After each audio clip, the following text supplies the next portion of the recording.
स्वस्थ सिद्धांत प्रसारण में आपका स्वागत है।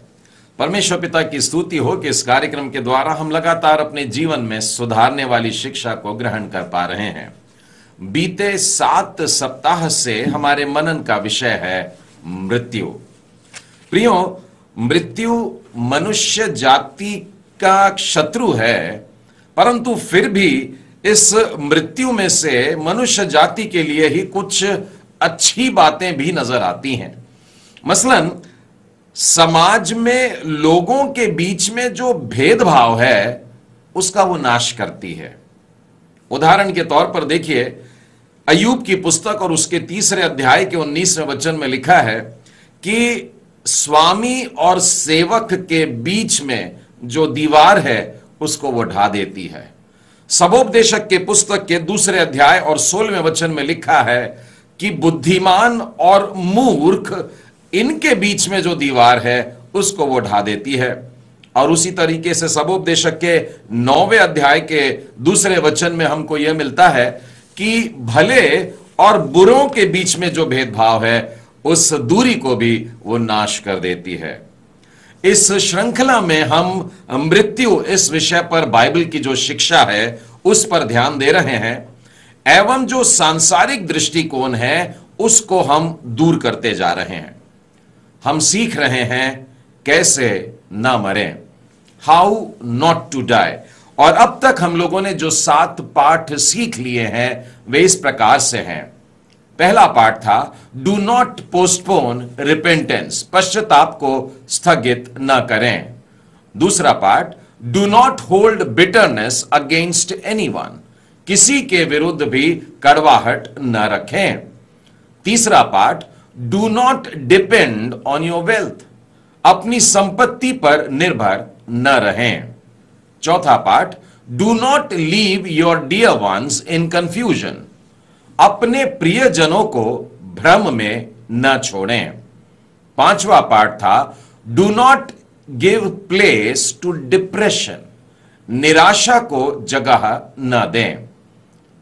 छठवां पाठ था do not ever contemplate suicide, आत्महत्या का विचार कभी भी न करें। Last week we saw lesson number 7 and that was do not become lazy. पिछले सप्ताह हम लोगों ने 7वां पाठ सीखा था और वो था आलसी न बने। Today we move on to lesson number 8। आज हम लोग 8वें पाठ की तरफ बढ़ रहे हैं। हाउ नॉट टू डाई, कैसे न मरें। Do not stop sanctifying yourself, अपने आप को पवित्र रखना बंद न करें। मैं इसे फिर कहता हूं, कैसे न मरें। Do not stop sanctifying yourself, अपने आप को पवित्र रखना बंद न करें। जॉर्ज व्हिटफील्ड के बारे में आपने सुना होगा। ये खुले मैदान के प्रचारकों के राजकुमार कहे जाते थे। उनका कहना है कि मनुष्य यदि अपने जीवन का ध्यान रखे तो परमेश्वर हमारे मृत्यु का ध्यान रखेगा। प्रियो, बहुत से लोग अपने जीवन को बहुत हल्के से लेते हैं और जो अपने जीवन को यूं ही ले लेते हैं वे अक्सर अपने जीवन में आगे चल के फिसल जाते हैं, बैकस्लाइड हो जाते हैं, आत्मिकता के जीवन में बढ़ते बढ़ते अचानक नीचे आ जाते हैं। बाइबल ऐसे अनेक उदाहरण हमारे लिए प्रस्तुत करती है जिन्होंने अपने जीवन में एक बहुत अच्छी शुरुआत की थी लेकिन उनके जीवन के अंत में उतना अच्छा नहीं रहा। एक उदाहरण है सुलेमान राजा। मैं आपको पहला राजा उसका 11वां अध्याय और उसके 4थे वचन में से पढ़कर बताता हूं। अतः जब सुलेमान बूढ़ा हो गया तब उसकी स्त्रियों ने उसका मन पराये देवताओं की ओर बहका दिया और उसका मन अपने पिता दाऊद के समान अपने परमेश्वर यहोवा पर पूरी रीति से लगा न रहा। अपने पिता की सी चाल पर चलना नहीं चाहा, परंतु अपनी जवान स्त्रियों के बातों में बहकावे में आकर के जीवते परमेश्वर को छोड़ करके मूर्ति पूजा में या पराय देवताओं के पीछे चला गया। और सुलेमान राजा के जीवन की शुरुआत बहुत अच्छी थी, लेकिन हम देखते हैं कि उसके बुढ़ापे में एक बड़ी दुखद बात दिखाई पड़ती है। प्रियो, एक बार एक यूथ कैंप में एक काफी वृद्ध प्रचारक जो उसमें संचालन कर रहे थे और वचन बांट रहे थे, उनकी उम्र करीब 85 बरस की थी, 85 इयर्स के थे। उस यूथ कैंप में एक जवान ने उस सभा में खड़े होकर के उनसे यह प्रश्न किया कि अंकल, ये बताइए कि जिस विषय पर आपने अभी संदेश दिया कि ये शारीरिक अभिलाषाओं से भागना है, ये शारीरिक अभिलाषाएं हमारे जीवन में आना कब बंद हो जाती हैं? उस 85 वर्ष के प्रचारक ने उस जवान को उत्तर दिया, मेरे बेटे, जब मैं उस उम्र में पहुंच जाऊंगा तब तुझे बता पाऊंगा। अर्थात 85 वर्ष की आयु में भी अभिलाषाएं काम करती रहती हैं, प्रलोभन काम करते रहते हैं। परीक्षा न आए ऐसा बुढ़ापा कभी नहीं आता है। सीटी स्टड्स के बारे में आपने सुना होगा। ये अफ्रीका में मिशनरी के कार्य पर प्रभु की आज्ञा मान करके गए थे और अपने बुढ़ापे के दिनों में उनकी आंखें भी काफी कमजोर होने लगी थी। लालटेन की रोशनी में अपनी पुरानी बाइबल को लेकर के पढ़ते और एक एक पन्ने पलटा रहे थे कि एक मित्र उनके पास आकर के बैठ गया और देखता है और पूछता है, स्टड, ये क्या कर रहे हो? स्टड ने उत्तर में क्या कहा, मैं बाइबल में से खोज करके निकालना चाह रहा हूं कि कहीं कोई ऐसी आज्ञा तो नहीं जो परमेश्वर ने मुझे दिया था और मैंने उसे अभी तक पूरा नहीं किया है। प्रियो, हमारे बुढ़ापे के दिन तक परमेश्वर की कुछ बातें हैं जिसे हमें मानना है, जिसके अनुसार हमारा जीवन हमको बिताना चाहिए। सच्चाई तो यह है कि हम अपने जीवन में जब परमेश्वर के साथ साथ चलने लगते हैं तो बुढ़ापे तक पहुंचते हुए हमारे अंदर की वो रोशनी और बढ़ने लग जाती है। और वो रोशनी कुछ ऐसी बढ़ जाती है कि उस रोशनी में हमारी छोटी छोटी गलतियां भी हमको साफ नजर आने लगती हैं। विशेष करके जो अनाचरण के पाप थे, ऐसे कार्य जिनको मैंने करना चाहिए था, जो भलाई के काम करना चाहिए था और नहीं किए, वो भी नजर आने लग जाते हैं अपने बुढ़ापे में जब हम परमेश्वर के साथ में चलते हैं। मेरे साथ में आप भी निकालिएगा नीति वचन और उसका 4 अध्याय और उसके 18वें वचन में। परंतु धर्मियों की चाल उस चमकती हुई ज्योति के समान है जिसका प्रकाश दोपहर तक अधिक अधिक बढ़ता जाता है। प्रभु के साथ चलने वालों की पहचान कि उनके अंदर की जो लौ है ये बढ़ती जाती है, जो प्रकाश है वो दोपहर के सूर्य के समान लगातार बढ़ता चला जाता है। उनके जीवन में रोशनी ही रोशनी होती है और अंधकार नहीं होता, और उस रोशनी में वे अपनी सारी गलतियों को स्पष्ट देखते हैं और उनसे पलटने का एक बहुत अच्छा मौका उनके पास में होता है जब सब कुछ साफ नजर आता है। प्रियो, अय्यूब की पुस्तक और उसके 7वें अध्याय में आपको ले चलता हूं। यहां पर यो लिखा है, 20वां वचन देखिए, हे मनुष्य पर नजर रखने वाले, मैंने पाप तो किया होगा पर मैंने तेरा क्या बिगाड़ा है। और यदि आप इस पुस्तक के अंत के अध्याय में आएंगे, 42वें वचन में आइए और उसके 5वें और 6वें वचन में देखिए अय्यूब के शब्द कैसे बदल जाते हैं। मैंने कानों से तेरा समाचार सुना था परंतु अब मेरी आंखें तुझे देखती हैं। अब आगे देखिए क्या कह रहा है, इसीलिए मुझे अपने ऊपर घृणा आती है और मैं धूल और राख में पश्चाताप करता हूं। जिसने आरंभ में यह कहा था कि क्या मैंने कोई पाप किया है, मानो परमेश्वर से प्रश्न पूछ रहा है कि क्या मैंने कोई पाप किया, बता दे। लेकिन अंत में परमेश्वर के साथ चलते चलते, परमेश्वर के हाथ को थामकर जब वो अपने जीवन के अंत की तरफ, आगे की तरफ बढ़ता है, वैसे वैसे उसके जीवन को मानो खुला हुआ पाता है और अब कहता है मुझे अपने आप पर घृणा आती है, मैं धूल में बैठ गया, मैं राख में बैठ करके पश्चाताप करता हूं। अर्थात सब कुछ साफ नजर आने लगा है। प्रियो, बाइबल की एक बड़ी सुंदर पुकार है। मैं आपको यही हिजकेल की पुस्तक और उसके 18वें अध्याय में से बताना चाहता हूं। 30वें वचन से आगे देखिए क्या लिखा है। प्रभु यहोवा की यह वाणी है, हे इज़राइल के घराने, मैं तुमसे हर एक मनुष्य का न्याय उसकी चाल चलन के अनुसार ही करूंगा। पश्चाताप करो और अपने सब अपराधों को छोड़ो, तभी तुम्हारा अधर्म तुम्हारे ठोकर खाने का कारण न होगा। अपने सब अपराधों को जो तुमने किए हैं दूर करो, अपना मन और अपनी आत्मा बदल डालो। फिर एक प्रश्न पूछ रहा है, हे इज़राइल के घराने, तुम क्यों मरो? 32वें वचन में लिखा है, क्योंकि प्रभु यहोवा की यह वाणी है, जो मरे उसके मरने से मैं प्रसन्न नहीं होता। परमेश्वर किसी मनुष्य के नाश होने से प्रसन्न नहीं होता, इसीलिए यहोवा कहता है पश्चाताप करो, तभी तुम जीवित रहोगे। मन फिराने की आवश्यकता है। बुढ़ापे में भी हम अपने जीवन की तरफ ध्यान दें। इसीलिए आज का पाठ कह रहा है, अपने आप को पवित्र रखना बंद ना करिएगा। प्रियो, सामान्यतः पाप का फल मृत्यु ही है, पाप की मजदूरी मृत्यु है, परंतु हम किसी खास पाप की वजह से उत्पन्न मृत्यु से बच भी सकते हैं। मैं आपको कुछ ऐसे उदाहरण बताना चाहता हूं बाइबल में से, जहां पर परमेश्वर के लोगों ने, प्रभु के साथ चलने वालों ने ऐसी गलतियां की और उन गलतियों के कारण वे नाश हो जाते हैं, वरन तुरंत मर भी जाते हैं। पहला इतिहास और उसके 10वें अध्याय में देखिए, यहां से मैं राजा शाऊल के विषय में आपको बताना चाहता हूं।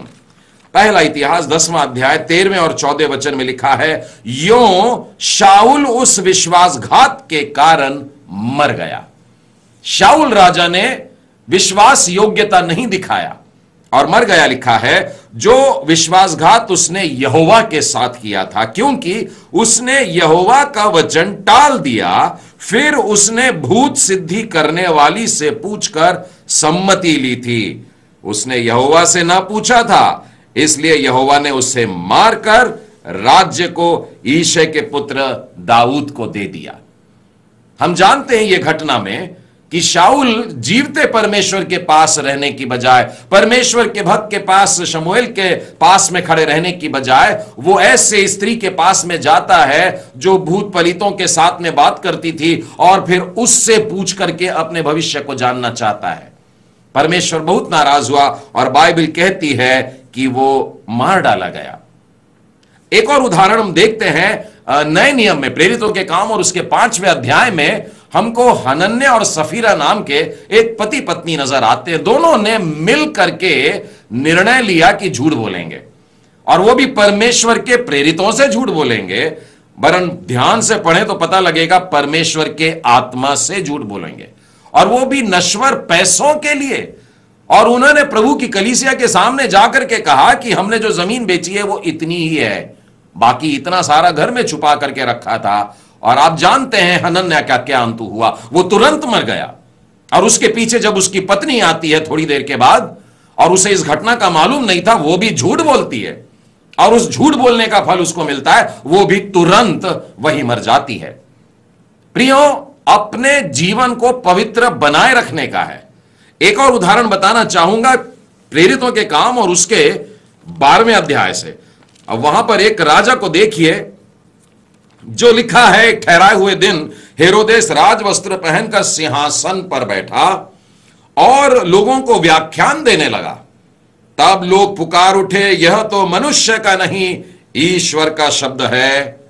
अगले वचन में देखिए न्याय कैसा आता है। उसी क्षण, उसी समय, तुरंत प्रभु के एक स्वर्गदूत ने तुरंत उसे मारा, क्योंकि उसने परमेश्वर को महिमा नहीं दी थी, और वह कीड़े पड़कर मर गया।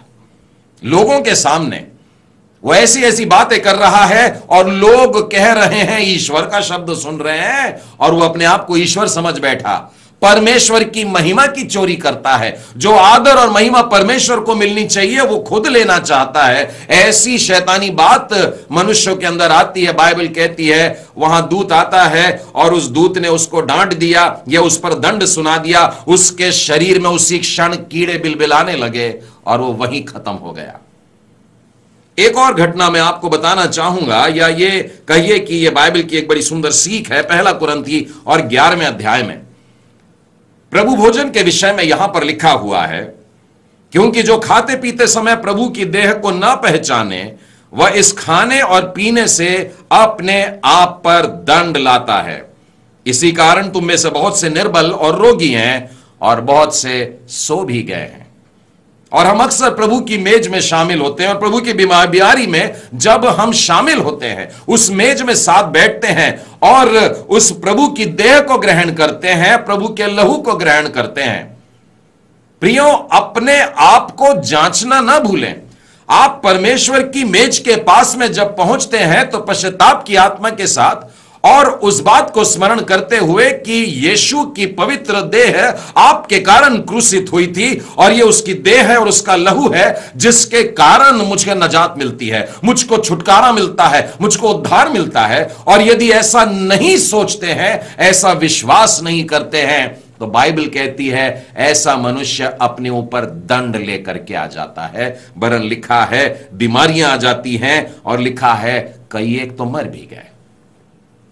तो हम देखते हैं कि शाऊल अपनी अविश्वास से योग्यता के कारण मारा गया, और हनन्याह और सफीरा झूठ बोलने के कारण मारे गए, और जो महिमा चुरा लेते हैं परमेश्वर की, अपनी तारीफ सुनना चाहते हैं कलीसिया में, वे भी मारे जाते हैं। और इसी तरीके से जब हम प्रभु भोज में शामिल होते हैं तो सही मन से हम लोगों को होना चाहिए। जैसे जैसे हम बूढ़े होते जाते हैं प्रियो, विज्ञान बताता है कि हमारी जो धमनियां हैं, ये जो आर्टरी वेन्स हैं, हम लोगों के ये कड़क होने लग जाते हैं, कठोर हो जाते हैं। लेकिन मेरा आग्रह है कि हम लोगों का हृदय कठोर न बने। दाऊद की एक प्रार्थना है, और मैं तो समझता हूं हर व्यक्ति ने उसी तरीके से प्रार्थना करना चाहिए। भजन संहिता के 39वें अध्याय में आइए, और उसके 4थे वचन में लिखा है, हे यहोवा ऐसा कर कि मेरा अंत मुझे मालूम हो जाए, और यह भी कि मेरी आयु के दिन कितने हैं, जिससे मैं जान लूं कि मैं कैसा अनित्य हूं। और ये प्रतिदिन की अगर हम लोगों की प्रार्थना हो जाती है प्रियो, हम प्रतिदिन अपने जीवन को मानो सुबह से ही तौल करके चलते हैं, संभल करके चलते हैं। राजा हिजकिय्याह की प्रार्थना को भी आपके ध्यान में लाना चाहूंगा। साथ में खोलिएगा यशायाह नबी की पुस्तक और उसके 38वें अध्याय में। आप हिजकिय्याह जीवन के बारे में जानते हैं। हिजकिय्याह राजा अपने शरीर में एक ऐसी बीमारी से ग्रसित हो गया, अब वो मरने वाला है, और उसको जाकर के सुनाया गया कि तू मरने वाला है। लेकिन वो बिलक बिलक करके रोता है, पश्चाताप करता है, प्रभु के सम्मुख आता है, परमेश्वर उस पर दया करता है, और उसकी आयु में 15 वर्ष फिर से बढ़ा दिए जाते हैं। और फिर उसके बाद हिजकिय्याह के शब्द क्या होते हैं, मैं आपको सुनाना चाहता हूं। यशायाह नबी की पुस्तक और उसका 38वां अध्याय 15वें वचन से आगे मैं क्या कहूं। राजा कह रहा है, हिजकिय्याह कह रहा है, उसी ने मुझसे प्रतिज्ञा की और पूरा भी किया है, मैं जीवन भर कड़वाहट के साथ धीरे धीरे चलता रहूंगा। हे प्रभु, इन्हीं बातों से लोग जीवित है, और इन सबों से मेरी आत्मा को जीवन मिलता है। तू मुझे चंगा कर और मुझे जीवित रख। 17वां वचन कह रहा है, देख शांति ही के लिए मुझे बड़ी कड़वाहट मिली, परंतु तूने स्नेह करके मुझे विनाश के गड्ढे से निकाला है, क्योंकि मेरे सब पापों को तूने अपनी पीठ के पीछे फेंक दिया।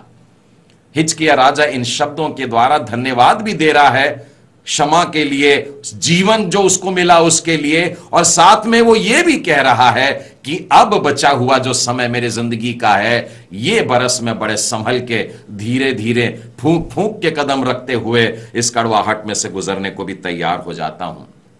प्रियो, बुढ़ापे में साधारणता मनुष्य थोड़ा सा चिड़चिड़ा हो जाता है, उसमें चिड़चिड़ापन बढ़ जाता है, जरा जरा सी बात में दोष निकालने की बात, ऐसी प्रवृत्ति हम में आ जाती है, इसमें गलत हो रहा है, वो गलत हो रहा है, इस प्रकार से। साथ ही बुढ़ापे में सहन शक्ति भी थोड़ी कम हो जाती है, और उसी तरह से हमारी जो बातें हैं या स्वभाव है, इसमें मिठास में थोड़ी कमी आ जाती है।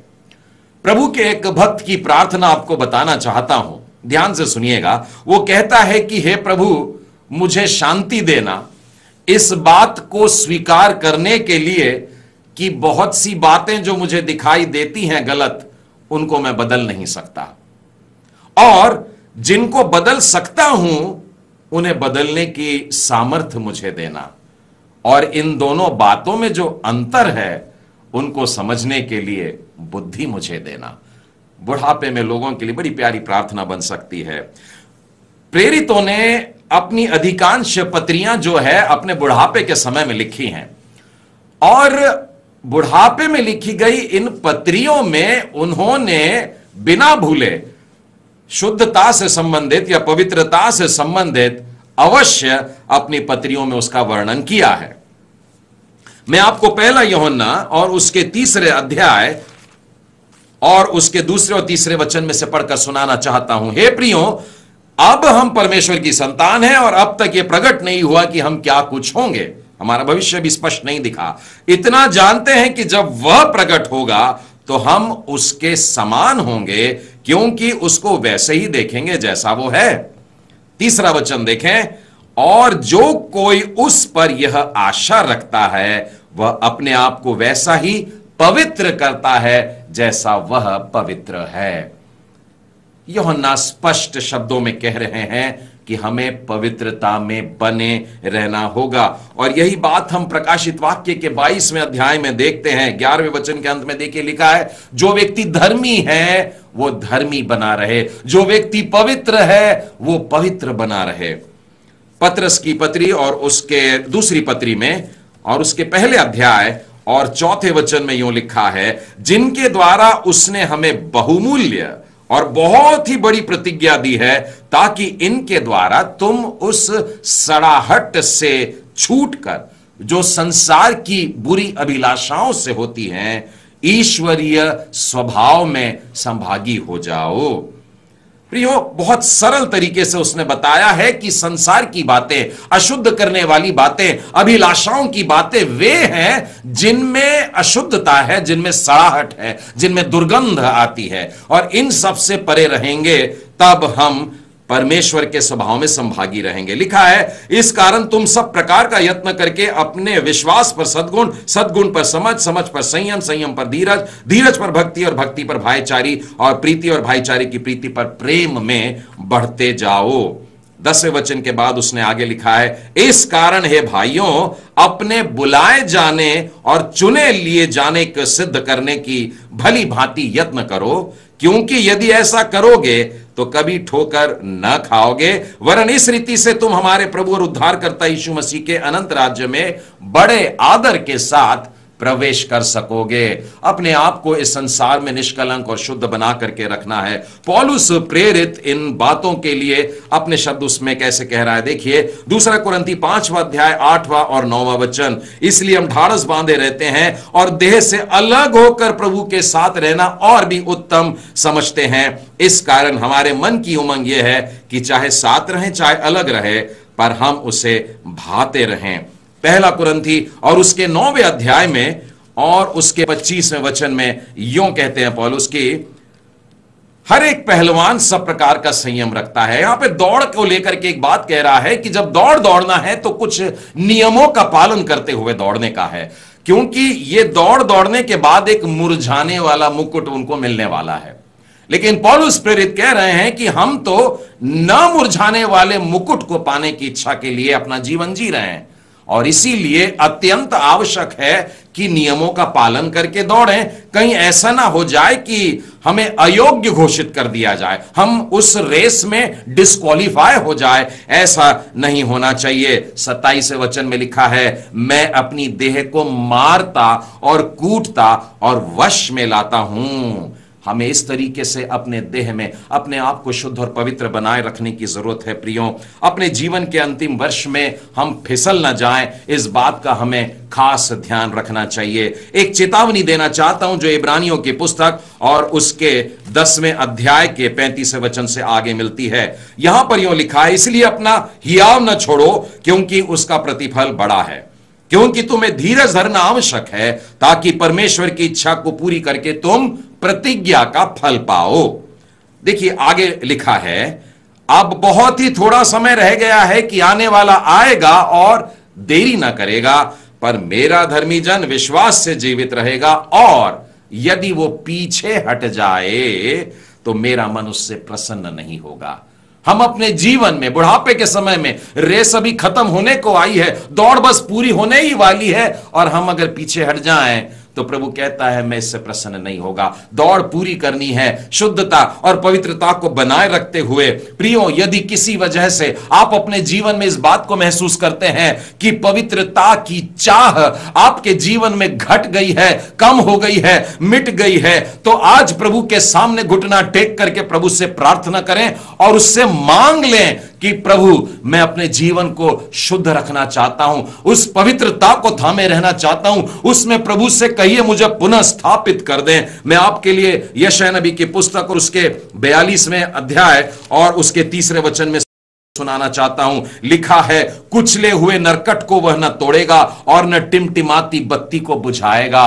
परमेश्वर आपके इस बुढ़ापे में आपको यूं खत्म नहीं कर देगा। आप एक बुझती और टिमटिमाती सी बत्ती बन गए हो, लेकिन प्रभु नाश नहीं करेगा, आपको मौका दे रहा है। इस उम्र में भी परमेश्वर चाहता है कि आप अपनी शुद्धता और पवित्रता को बनाए रखो। एक और बड़ी सुंदर महिमा मैं प्रतिज्ञा आपके सामने देना चाहता हूं।